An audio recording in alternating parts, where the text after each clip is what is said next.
Hola, ¿qué tal? Muy buenas tardes, bienvenidos nuevamente a este canal de videos de YouTube que promueve la investigación que se realiza en la Facultad de Ciencias de la Conducta de la Universidad Autónoma del Estado de México y que está a cargo del Cuerpo Académico de Cultura y Personalidad.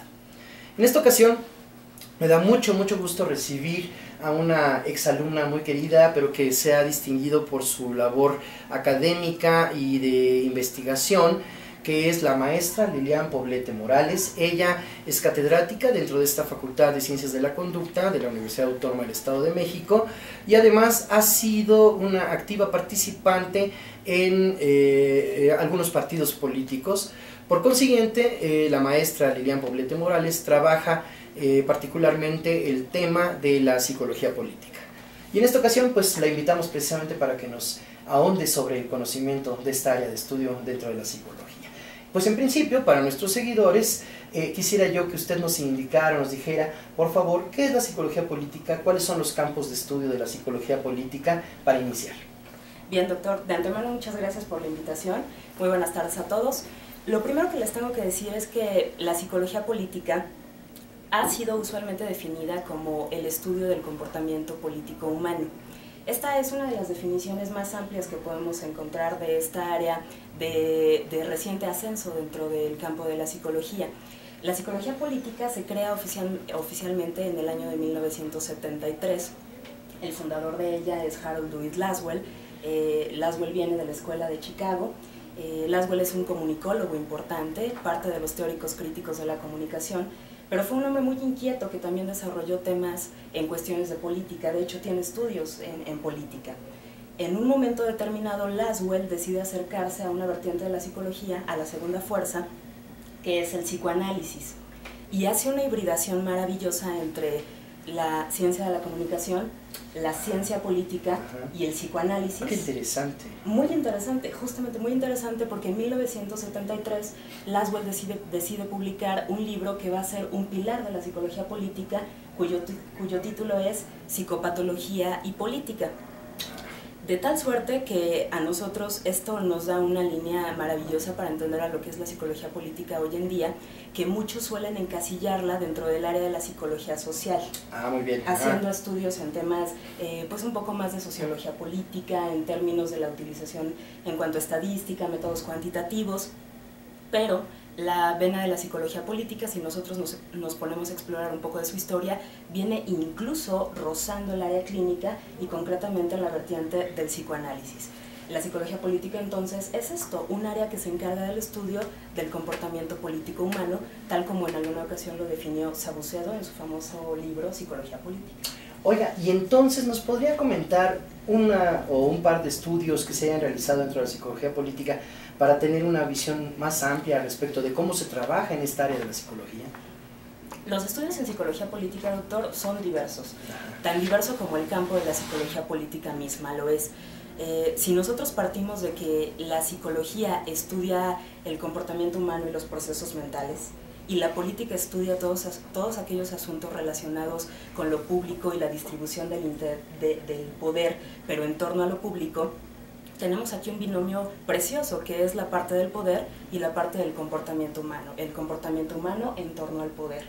¿Cuáles son los estudios en psicología política? Pues viene toda una línea de estudios sobre liderazgo político, sobre participación política. Hay estudios acerca incluso de superioridad racial. La psicología política puede abarcar campos tan interesantes como estudios sobre terrorismo y un etcétera larguísimo. Actualmente algo que se está retomando y es un tema de triste vigencia es el de la participación política o el de la no participación política, que se llama abstencionismo, participación política electoral. El abstencionismo es un tema que se ha abordado desde la ciencia política y también desde la sociología política. Pero aquí encontramos que hay muchos números que hablan acerca de lo que es el abstencionismo, pero pocos son los estudios que se han detenido a hacer un estudio de corte cualitativo para ver a aquella persona que tiene todas las posibilidades de votar y que decide por propia voluntad no hacerlo, a ese ser emblemático que nosotros les llamamos abstencionistas hoy en día. Pero que para los griegos del 500 a.C. eran llamados idiotas, del idioté, del que significa que no quiere participar en la vida pública. Eso es una de las líneas que de manera personal a mí me tiene ocupada en este momento. Ver la parte cualitativa, incluso explorarlo de la línea teórica del psicoanálisis, cuáles son las cuestiones inconscientes que hacen que un ciudadano que tiene todas las posibilidades de votar decida no hacerlo. Oiga, y esto no está ligado, yo he escuchado el término apatía política. Apatía política. ¿Tiene algo que ver con esta explicación que nos está ofreciendo? Sí y no. Ajá. Me explico, de alguna vertiente nosotros podemos hablar de seres humanos que deciden ser apáticos a la política porque se consideran personas tan decentes o tan honestas que ellas no se involucran en asuntos que de manera común o de manera coloquial se asocian con cuestiones corruptas como lo es la política. Desde la psicología política, nosotros en psicología política lo que hacemos es aclararle al ciudadano que una cosa es la política y otra cosa son las conductas de algunos políticos. Estas conductas corruptas de algunos políticos han llegado a desencadenar fuertes olas de apatía en la ciudadanía. Así es. Por un lado. Pero doctor, por el otro, hay alguna perspectiva que viene de la línea neomarxista que habla incluso de que la apatía política o que el abstencionismo político es algo que en el discurso del político se pretende atacar, sí, pero que con la difusión de cierto tipo de noticias o ciertas tendencias que dan prioridad a los actos corruptos y no a los actos emblemáticos, que también los hay al interior de los partidos políticos, lo que se busca es que el ciudadano se vaya desanimando cada vez más de toda la parte política. Sí. Y entonces él, teniendo la posibilidad de participar, al venderle a los medios esta cuestión de que la política es para gente deshonesta, para gente hambrienta por el poder, le han borrado a la política, al menos en el discurso, insisto, esta línea de ser la política una de las actividades más nobles que hay en la tierra, porque la política desde su origen lo que busca es el bien común, despojarte del beneficio personal para el beneficio en torno a lo público. Y entonces hoy por hoy, doctor, la apatía hacia la política, insisto, desde la perspectiva y línea teórica del neomarxismo, lo que sostiene es que el ciudadano no es que decida no participar, sino que está maniatado por toda la acción mediática de los llamados aparatos ideológicos del Estado para que él no participe, porque esto le conviene a cierta élite, la no participación del grueso de la población. Y entonces hay mucha gente que decide no participar, pero también decide no participar porque dice, ¿para qué voto si de todas maneras va a quedar el que yo no quiero? Es correcto. ¿Para qué hago si no voy a lograr nada? Nosotros estamos entendiendo también esta parte de la apatía como una desesperanza. Sí. Pérdida de la esperanza, pérdida de la confianza en mi participación. ¿Esto de dónde viene? ¿Cuáles son sus raíces en términos de la política? Ok. Cuando nosotros hablamos de una apatía, tenemos que vincularnos con la utilización del término apatía, sin patos. Patos se asocia con enfermedad, sin duda alguna, pero patos tiene una doble significación, que es interioridad. Ajá. Y entonces una apatía es sin interioridad. El ciudadano apático es el ciudadano que no interioriza, es decir, que no asume como parte de él la cuestión política. No hay compromiso, vamos. No existe un compromiso porque hoy por hoy el ciudadano piensa que la política es algo de lo cual podemos prescindir, es algo que yo decido si quiero participar en ello o no.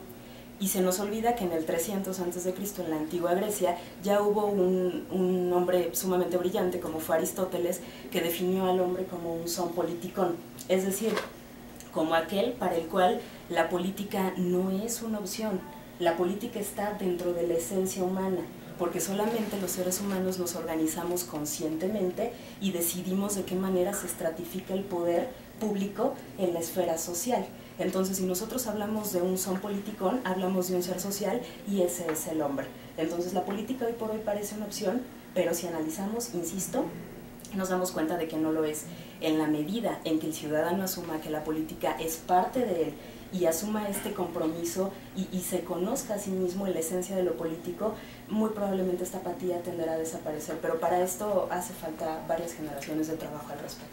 Oiga, maestra, y por ejemplo, ¿qué aportes ha tenido la psicología política que favorezcan la vida de los seres políticos? No me refiero a los políticos, sino al ser humano individual como un ser político, ¿no? Sí. O sea, ¿en qué medida esto ha venido a favorecer la vida, ¿no? La participación de las personas dentro de una vida política? social, ¿no? De grupo. ¿Qué aportes ha tenido? Cuando nosotros hablamos de aportes en psicología política, ahí es en donde empezamos a coger. Ajá. Porque si bien es cierto que la psicología política se constituye en 1973, la verdad es que ya se hacía uso de psicología política desde la Segunda Guerra Mundial, y hay quien afirma que incluso muchas de las técnicas de propaganda nazi están sustentadas en principios fundamentales de la psicología política. Hay otros más acuciosos que dicen que uno de los primeros libros escritos de psicología política no es el de Laswell en el siglo XX, tampoco son los de los siglos XIX o XVIII, sino que es un libro escrito por Maquiavelo, que es uno de los discursos que él escribe sobre la primera década de Tito Livio, en donde es todo un tratado de psicología política. No obstante, si usted me habla de los aportes a la psicología política, se ha hecho más utilización de la psicología política por parte del político que pretende impactar en campaña al llamado voto volátil, es decir, aquel voto del ciudadano que se tiene que decidir mediante, no quiero decir el análisis, pero sí el conocimiento de los recursos usados en campaña para ver por cuál vota. Entonces ha sido más utilizada por la élite política que por el ciudadano mismo. Uno de los objetivos de la psicología política en su fundación es acercar la política al ciudadano y acercar al ciudadano a los políticos.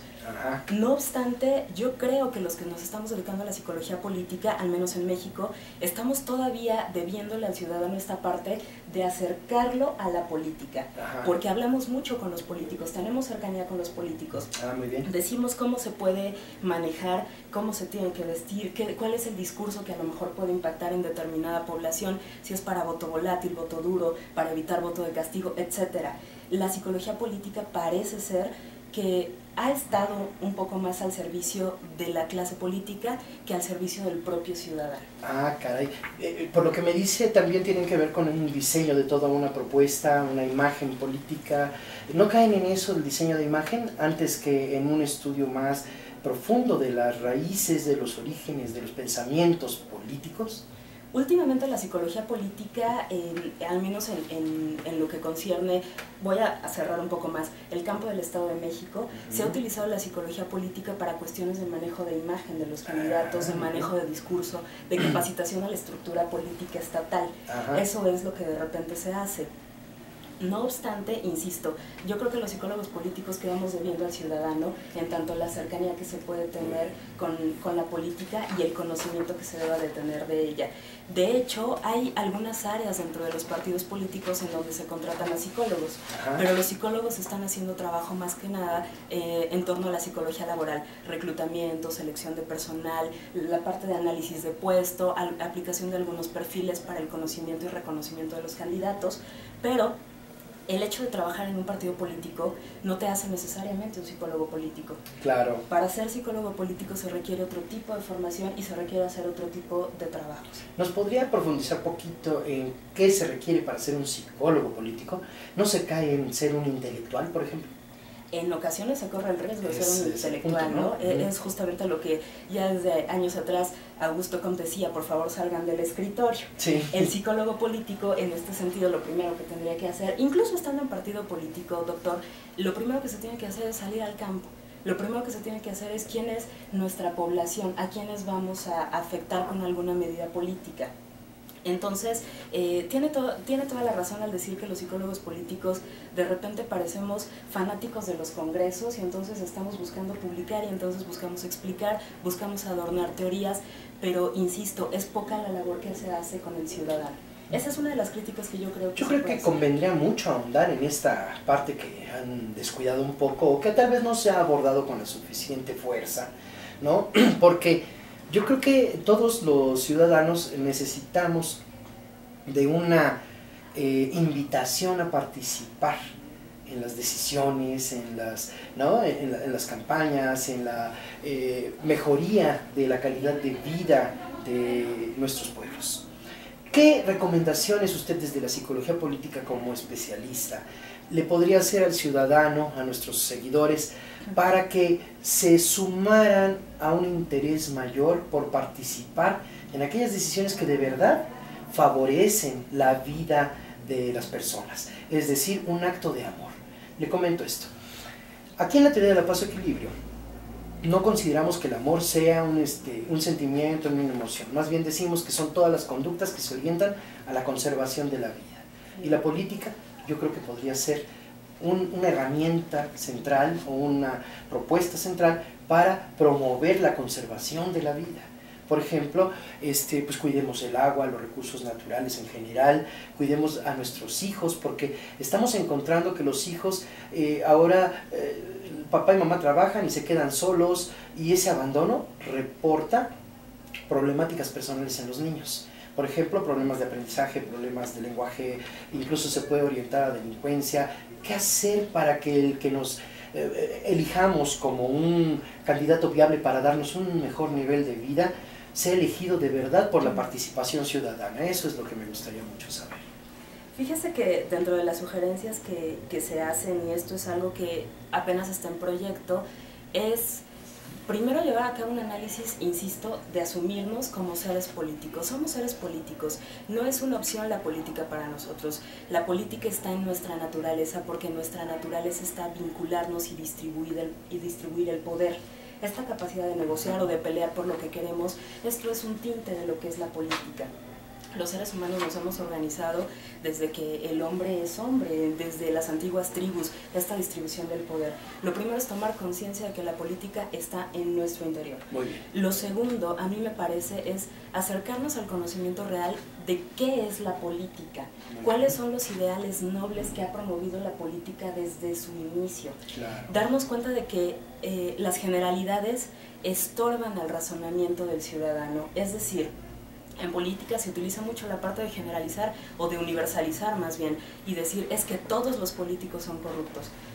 No, eso solamente habla de la ignorancia del ciudadano respecto a esto. Puede que haya muchos políticos corruptos, pero hay algunos, me queda claro que pueden ser contados, pero los hay, que no son corruptos, que están verdaderamente en una lucha o por el bien común o por la justicia social, dependiendo de su ideario político. Claro. Esto es algo que se tiene que asumir.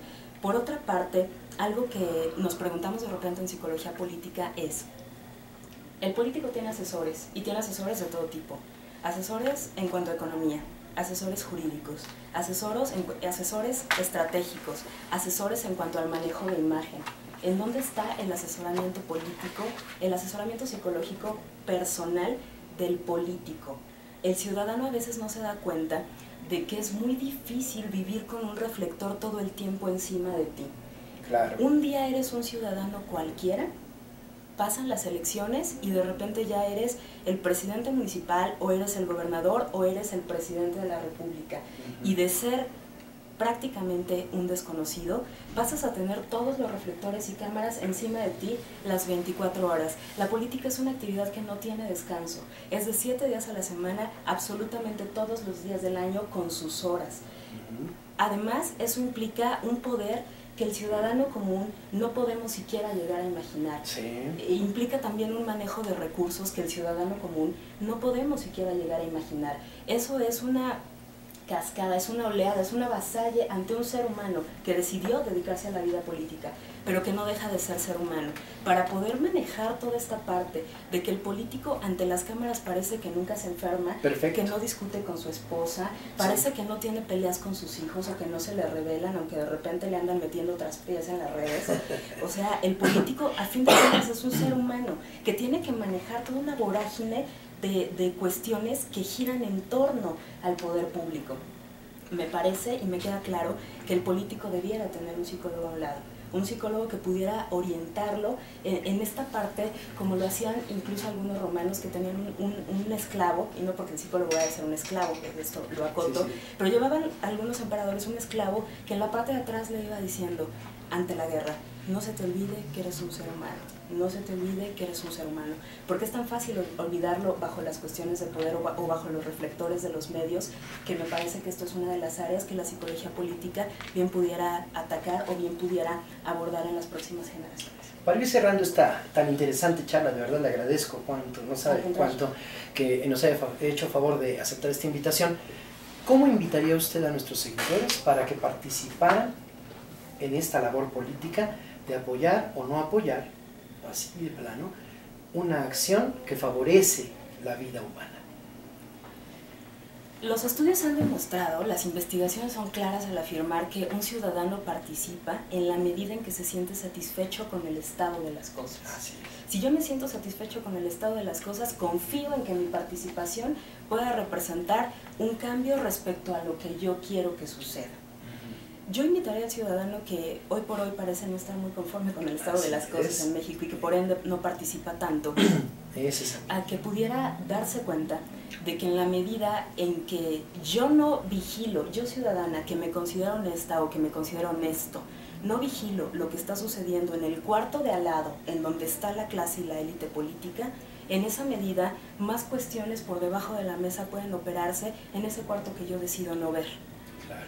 Si yo considero que soy un ciudadano honesto, si considero que soy un ciudadano trabajador, que en verdad busca una cuestión democrática, una cuestión del bien común, tal cual es el ideal de la política en su origen, lo mejor que puedo hacer es inmiscuirme en los asuntos de interés público, porque en la medida en que el político se sienta vigilado, en esa medida se va a sentir presionado a llevar a cabo todas aquellas acciones que prometió hacer.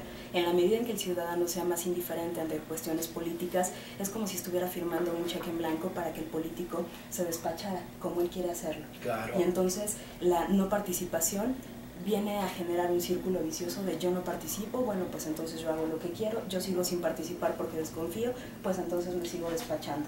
Alguien tiene que romper este círculo o tiene que darle otro giro a la espiral, y me parece que ya no es una cuestión de esperar que los políticos hagan para que el ciudadano actúe o que el político ordene para que el ciudadano actúe. En estos albores del siglo XXI me parece que la cuestión política tiene que ser una cuestión ascendente, del ciudadano hacia el político. Si el cambio no va a estar arriba en las esferas políticas, bueno, que la reforma opere desde abajo, en donde los ciudadanos cada vez nos involucremos más en un asunto que ya es por naturaleza nuestro. Cierro con esto. ¿Qué hay de cierto respecto de que el pueblo tiene el gobierno que se merece y no el que escogió? Ok. En esta cuestión le comentaba, es tan fácil criticar a los políticos que ignoran tal o cual cosa, que ignoran tal o cual tema, que ignoran tal o cual libro, pero en realidad, ¿cuántos libros son los que leemos nosotros como ciudadanos? Es muy fácil criticar al político, pero el cambio debe de operar desde la ciudadanía, porque en una democracia como la nuestra, el político, en muchos aspectos, me quedan claro que hay honrosas excepciones, pero en una democracia el político electo pretende ser el reflejo de lo que es la población. Y retomo en este sentido, agradeciéndole nuevamente la invitación. No, por favor. Las palabras que nos viera el doctor Mauro Rodríguez Estrada, aquí, que estuvo de visita en esta facultad, antes de morir, hace algunos años, que decía algo que yo estoy completamente de acuerdo con él, y es: los ciudadanos debemos involucrarnos en la política porque la política es demasiado seria para dejarla en manos de los políticos. Ah, qué bonita frase. Pues con esto cerramos. La verdad es que podríamos continuar aquí todavía una hora más, pero bueno, el tiempo se nos agota. Yo quiero agradecerle muy cumplidamente que haya aceptado venir con nosotros, y aquí no acostumbramos triangular la comunicación. Entonces, por favor, si no tiene inconveniente, nos regala su correo para nuestros seguidores. ¿Su correo electrónico? Claro que sí, con todo gusto. Mi correo es tal cual se escribe mi nombre, lilianpoblete@hotmail.com. Pues muchísimas gracias. Queda la invitación no solamente para profundizar más acerca de lo que es la política, la psicología política, sino la invitación directa para participar en las decisiones que mejoren la calidad de vida de los ciudadanos de este país en general, y por qué no decirlo, del mundo, ¿no? Yo creo que es necesario hacer conciencia de ello, y bueno, pues para cualquier comunicación, directo con la maestra. La Facultad de Ciencias de la Conducta agradece su atención. La Universidad Autónoma del Estado de México al servicio de la comunidad. Quedamos para la siguiente entrega. Muchas gracias, muy buenas tardes, que tengan un hermoso día.